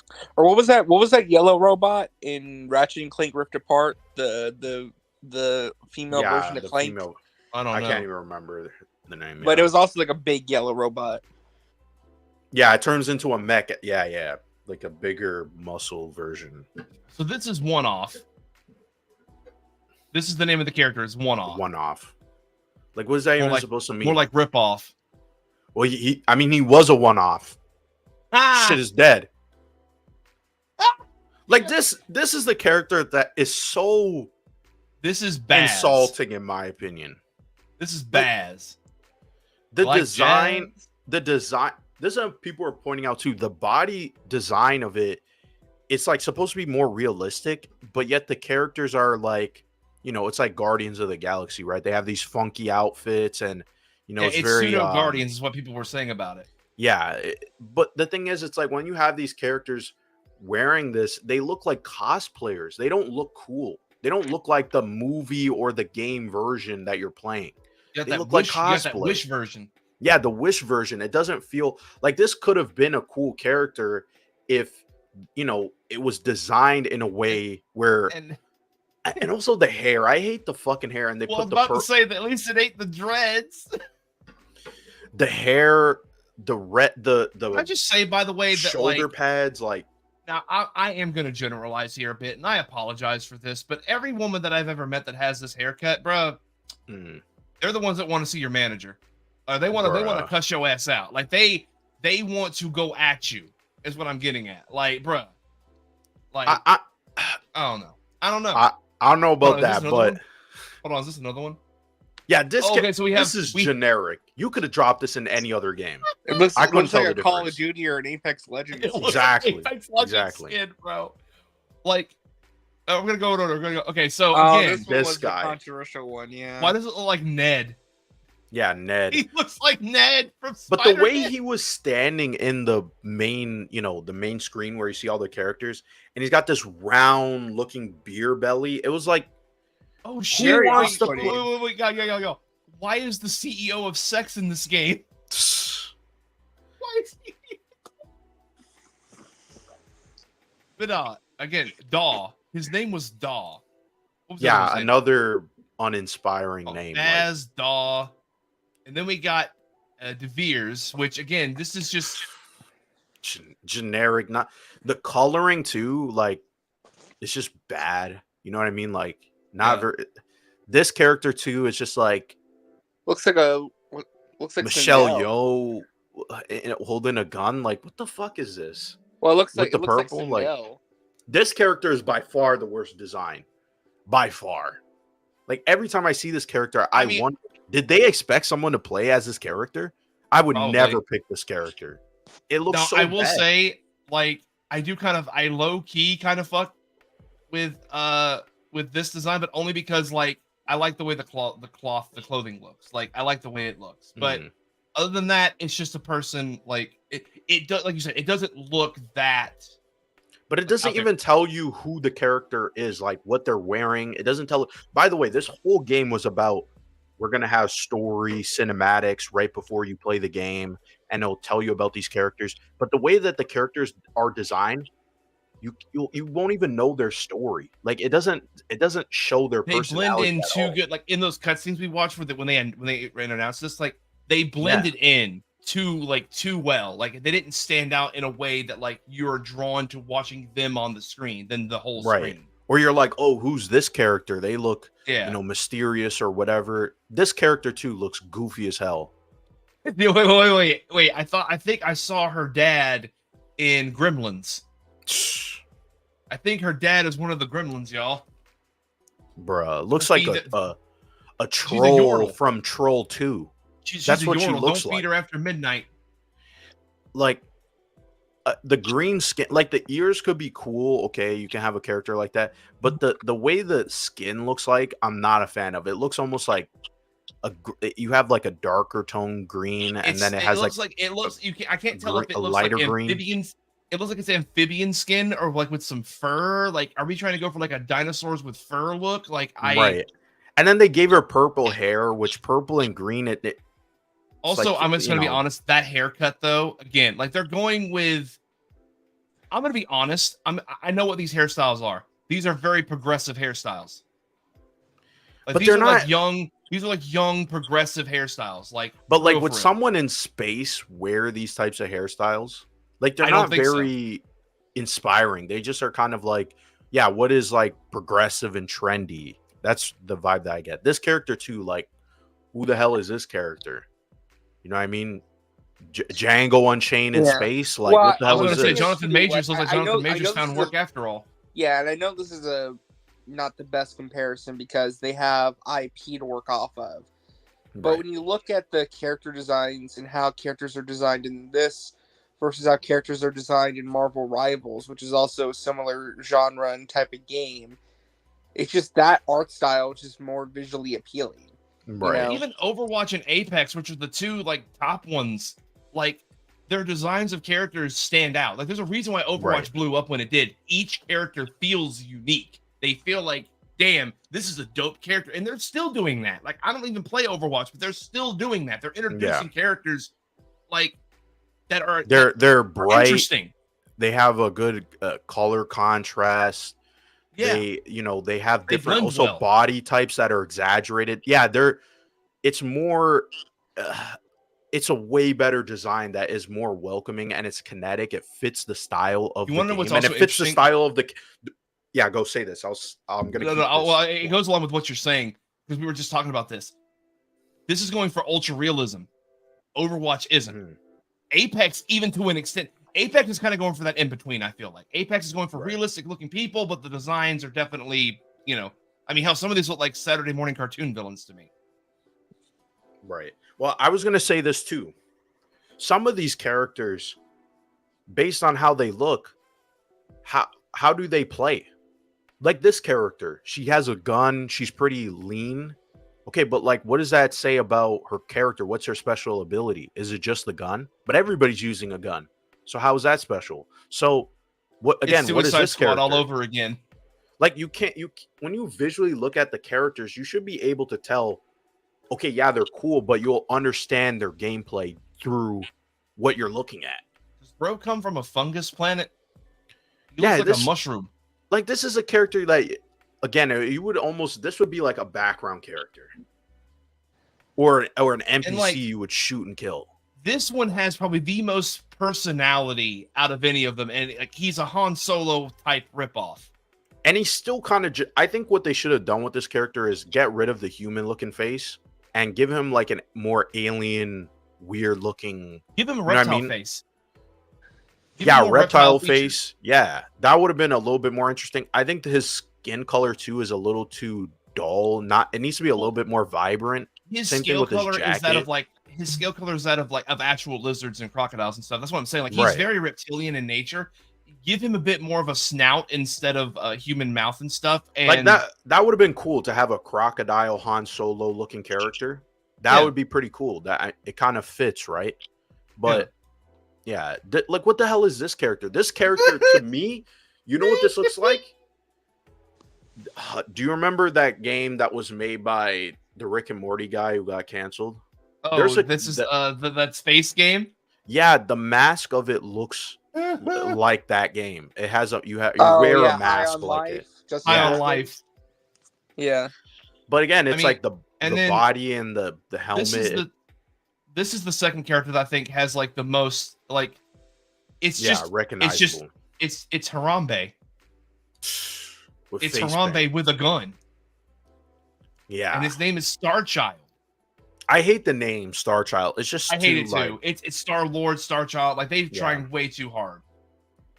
and like, yeah, he's this giant behemoth, but he's named Starchild. You know what I mean? Like, Also, and he also has like the same demeanor and everything as Drax. Like, he's very Right. serious, very like, like I should say Drax and Guardians 1. He's like Drax and Guardians 1 more than any of them. yeah, I mean, I don't mind his colors, the red and the blue, but they should have yeah, no, played a that little works. bit more with it. Hell, even his power of like, I'm gonna just call it this phrasing, I know, but like him hardening like his body to like be a shield, like Right. he's clearly he is the tank character. Yeah, he's a But- tank. Yeah. But at the same time, like there's nothing like But he uses a gun. they all use guns. Like, they needed to find a way where it's like they're not just using guns. Or you even know? like and they're like a bit because again, like, it also comes down to abilities. Like, his abilities, are they really like that good against half these guys and gals? Right. Like, and again, like you're saying, like this, generic. this was looking like honestly, this is like concept art for aliens. Like Yeah. how the Marines would look. Like, this is concept art for like aliens. Like, an alien. I thought video about the game. character from Borderlands 2. You know, the guy. Oh yeah, that too. Yeah, and then again, we're back to Vale, Yeah. which. So yeah, I mean, these are uninspired. uninspired, boring yeah. designs. And even the ones that are a bit inspired, like Linux, he's inspired, but it's like they gave up like halfway. Right. And if you notice Um, too, like, the ones that they were pushing hard were the only characters who were slightly interesting. Yeah. So it was the three that we saw in the four. Well, it was four technically. The four we saw in the trailer that were hell, they're the ones on the box art. Yeah, they're the ones on the box art. Yes. Starchild, Lennox, and what was this one's name? I don't even know. Hamar. Okay. Hamar. They are the ones that are on the box art. And also too, like, the way that they showed the game, I also felt like, yeah, it was Guardians of the Galaxy, but it was missing, like, when you pitch a story or a movie, you know, like, to get people in, you would be like, hey, it's Guardians of the Galaxy meets another movie that is like the total opposite of Guardians of the Galaxy. And then people go, oh, okay, that's interesting. How is that going to play out? This was just a straight up carbon 'cause hell, like, copy Lennox, of it, like, of Guardians. Let me just say this. Lennox looks like he would be a Star Wars character. Yeah. I actually am upset that he looks like he would be a good protagonist in a Star Wars game, and he's wasted here. This is what I mean by creative potential being squandered. because like I actually don't hate Lennox, and even his personality in the trailer was very Star-Lord-esque, but that's fine. It can work in Star Wars as well. I'm just mad that this character has just been wasted. And hell, even Star Child, like give him a few character personality changes, and maybe not a gun, but like he's just a brute. Like he's a straight up brute that like gets in close and punches the shit out of people like Hulk or the Thing would, and you got two winners here. Because I think after a certain point, like if you're a big enough guy, you don't really need to be carrying a weapon. It just feels like it's pointless. No, I agree. All the characters use the gun, and as a result, when you see them visually, you go, well, what's their ability? What do they do? He has that spike there. Like they should have just gave him like a pickaxe or something. Like, yeah, they really should have. Fortnite. Shut up, RJ. Well, you said it was. No, shut up. Shut up. Axe or a hammer.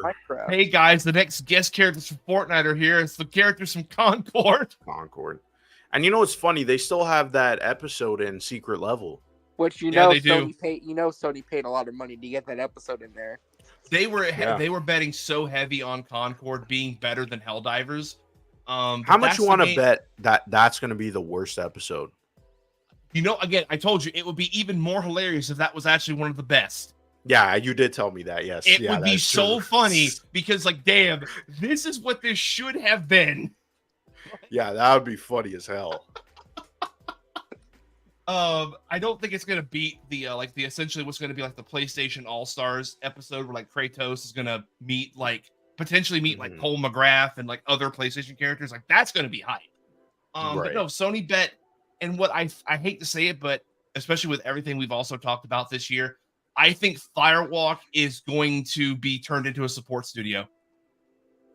That, or they're going to get shut down, and then the people they keep are going to be spread to like Naughty Dog, Bend, and the other studios.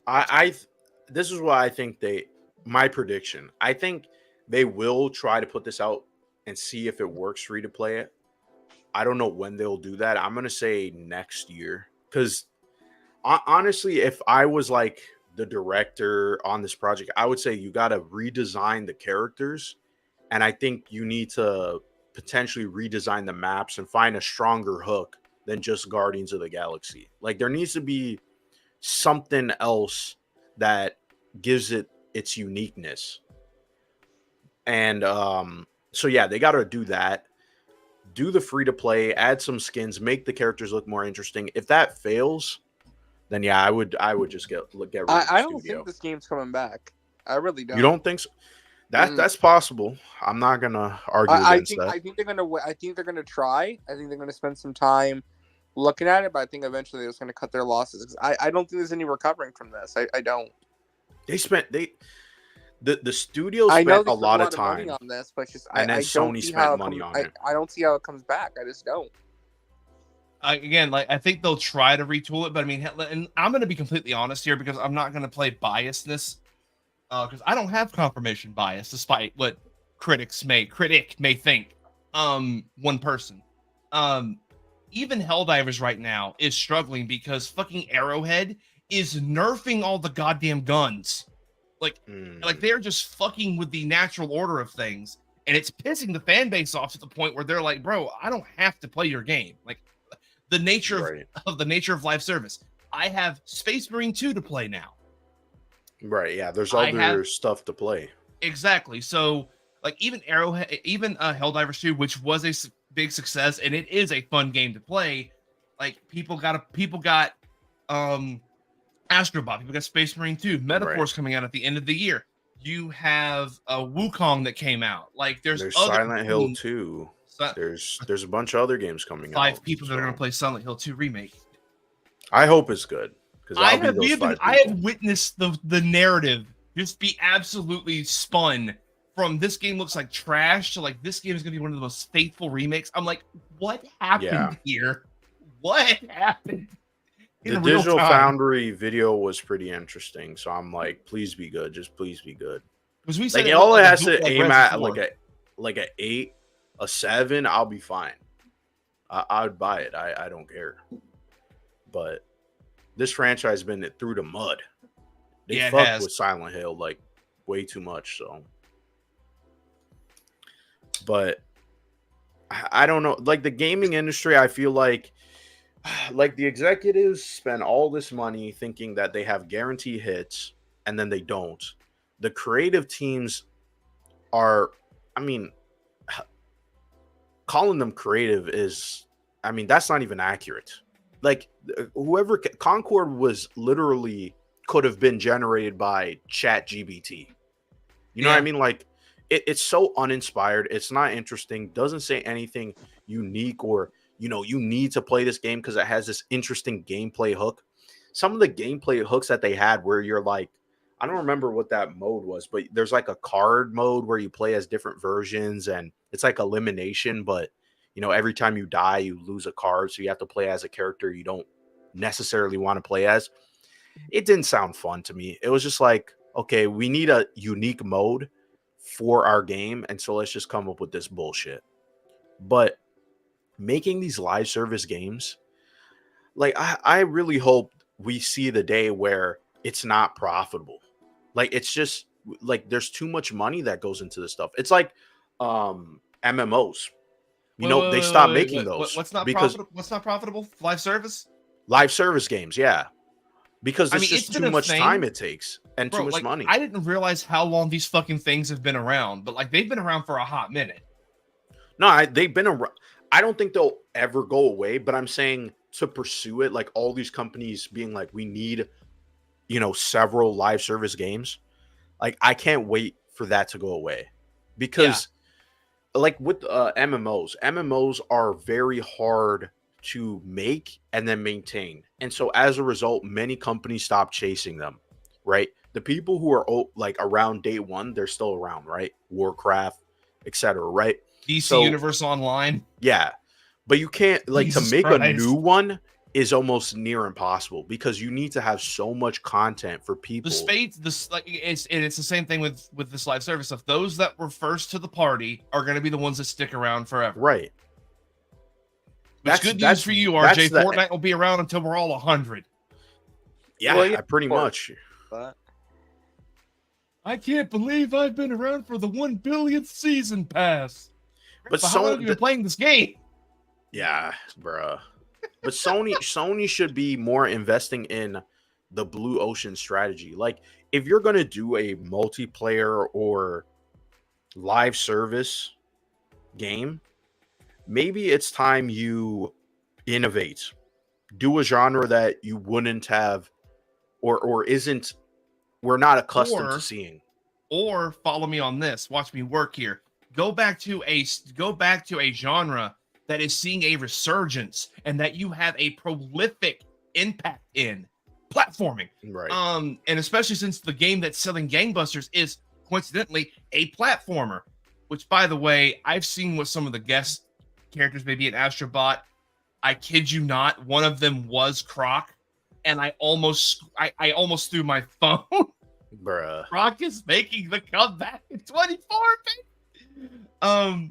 I get both my Scaly Boys in Astrobot. It becomes game of the century for me. I'm sorry.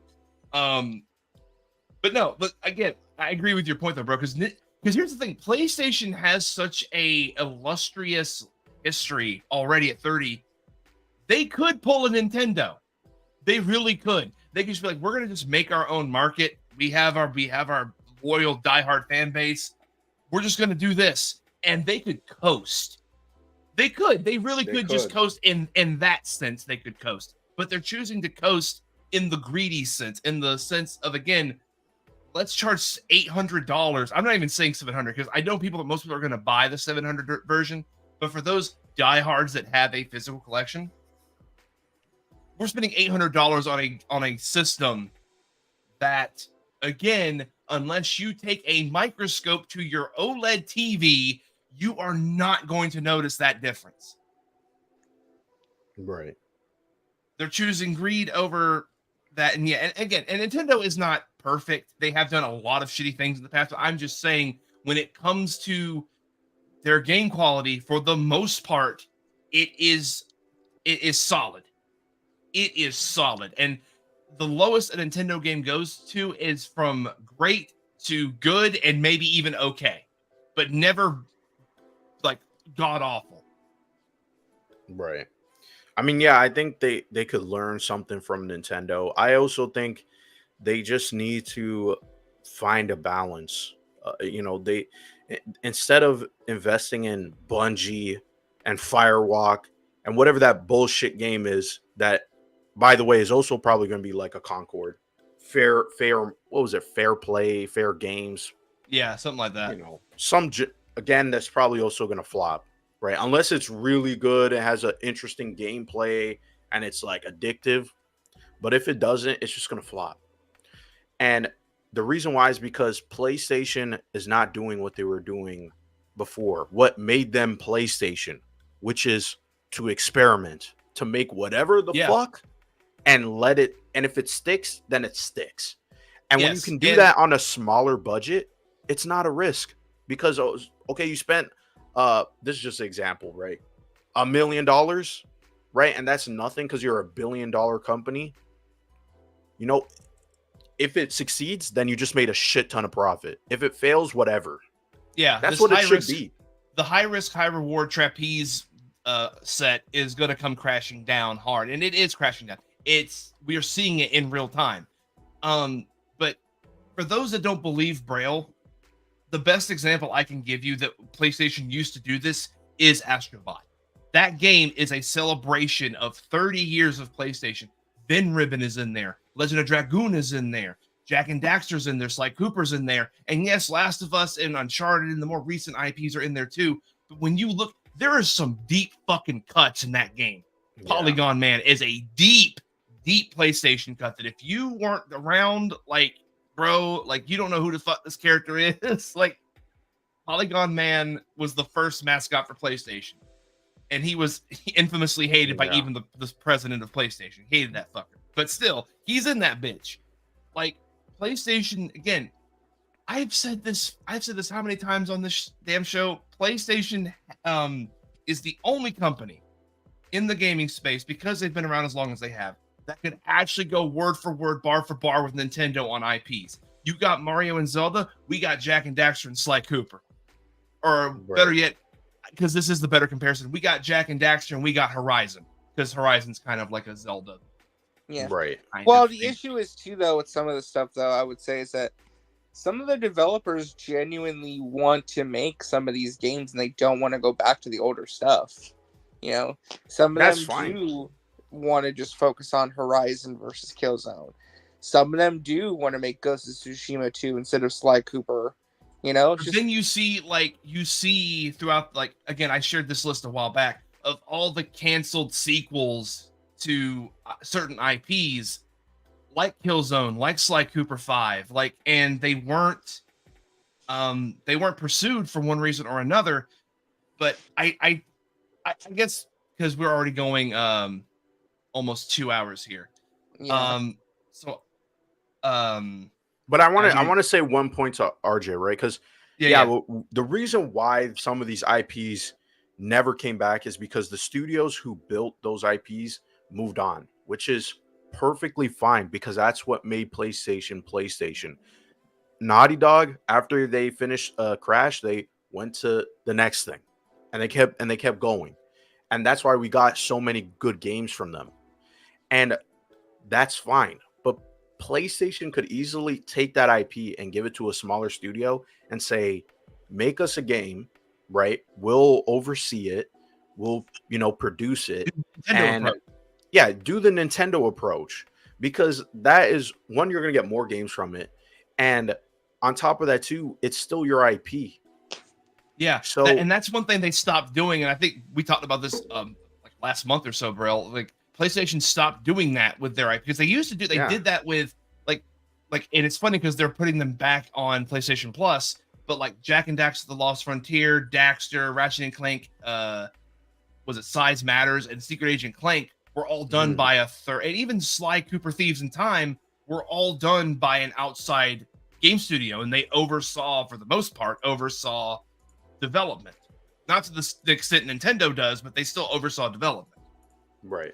They don't do that anymore. Even the Killzone and Resistance PSP games, but the PSP games that we're getting from these IPs are not from Insomniac and Naughty Dog and all the third-party studios. So, like, Right.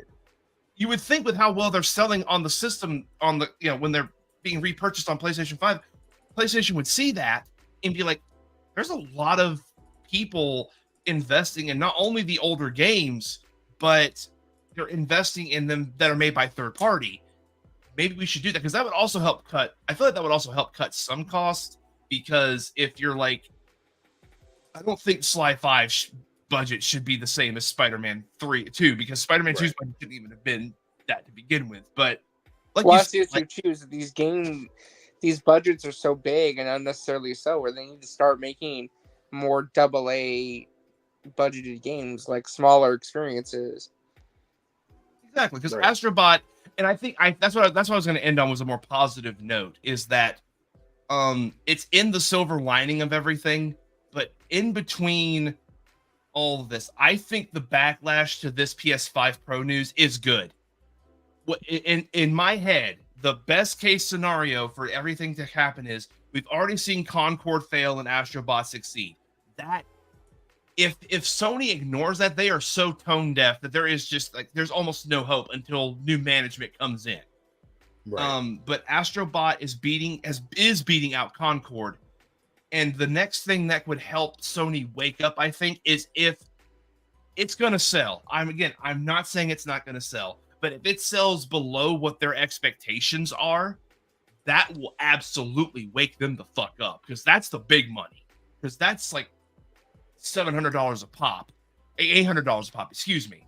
And so I think that'll wake them up as well. And one thing that I've noticed is with re-releasing games like Jak and Daxter Lost Frontier and Sly Cooper especially is the big one. These fan bases have been starving for a new game. The Sly fan base in particular, as I am a member of that fan base, has been wanting an actual end to the Sly Cooper series forever now.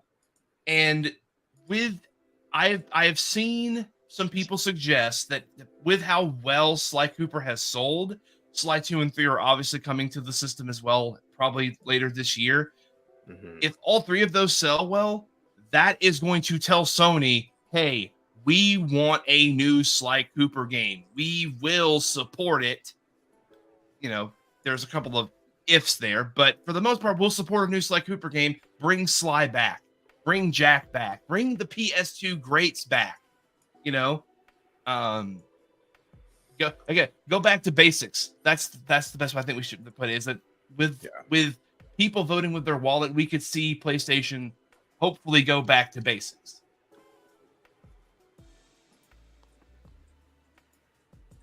Yeah, I agree. Astrobot is a great game. If you haven't bought it, it's excellent. Yeah, it's excellent. Go try it out. Lucky bitches. Yeah, it's a great game. Yeah, I mean, listen, I still like PlayStation. I'm not, all these companies have blunders and whatever. That's fine, right? The PlayStation 5 Pro is not for me. I'm okay with that. I'll support the games that I want to support, and that's really it. I just think they need to do a better job creatively and business wise, and maybe then, people won't be complaining and bitching and moaning, because that's what all these people on Twitter and Threads love to always say. Oh, everybody's bitching and moaning and complaining. Yeah, because shit's not right.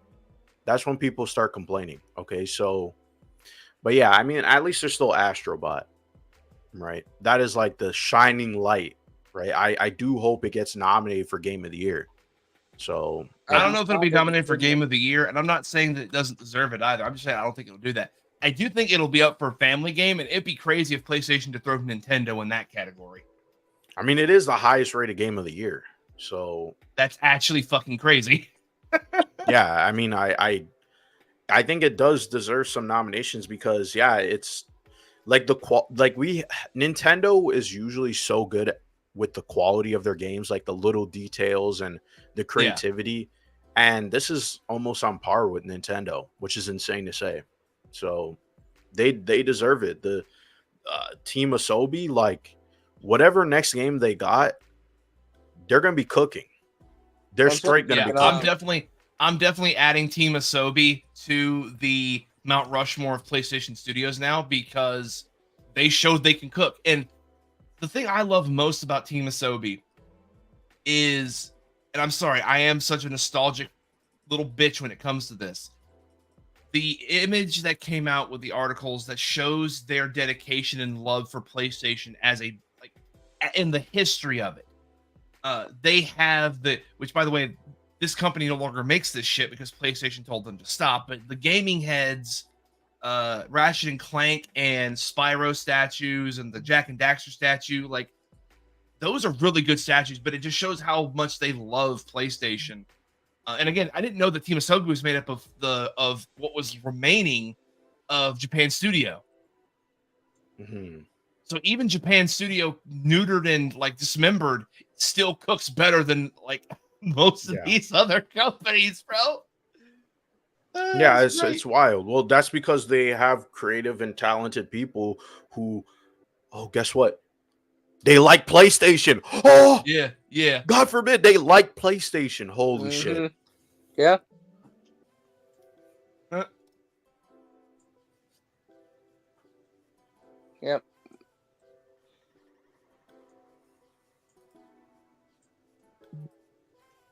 yeah, like I think That was a moment of silence for For Okay. Jim Concord. Ryan.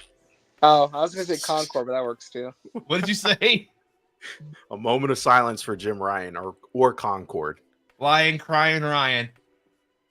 Yeah. Now we got Big Head, Yeah, Big Head Herman. Big Head Hurst. Yeah. I mean, listen, we won't see the impact of their contributions for a couple of years. So I We're now mean, just but seeing they're the gonna effects of get the Jim heat Ryan. though. So yeah. Yeah. So I mean, it would be crazy if like 5 years from now PlayStation got great and then all of a sudden they left and then it just you know what I mean? Like after those 5 years, it just plummeted back to this bullshit or maybe even worse. Or hopefully not. But crazy times. Absolutely. Anybody else got any final thoughts or anything? No. I think that's pretty much it. Yeah. Alright. I mean, I got pretty much everything I wanted to say out of it. Yeah. All right, folks. Well, I guess that's it for everything. Thank you all for joining us. We appreciate y'all coming in, talking with us, and hanging out with us for a bit.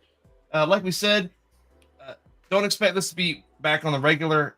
We all have very busy lives, and we are trying to do the best we can with trying to come back to this, but it's just damning. Like again, Burl and I are both back in school, and RJ has his job, so you know we're gonna do the best. We're gonna But do the best. we do the best we can when we can. We do Yeah. the best we can when we got time, and this was definitely something that I really wanted to talk about. So we made the time essentially. Yeah, I think that's going to do it for everyone. Again, thank you all for joining us. If you want to keep up with me, I'm going to do another shameless plug real quick. If you want to keep up with me, at the top of everything, I sent a link. I sent a link to. Oh, Someone's shit. getting robbed. It ain't me. someone's trying to burn down my house. So That's what they doing. I have a link for my Twitch up at the top. If you want to join me there, follow me. I am playing through Persona 3 Reload at the moment. I'm almost through with the main game and about to start the answer. I'm not looking forward to that difficulty increase. Fuck that shit. But either way, yeah, it'll be good times. I look forward to seeing y'all there. Other than that, I think we're gonna call it. Thank you all for joining us, and we will see y'all next time. Bye, everyone. Bye, everybody. Peace.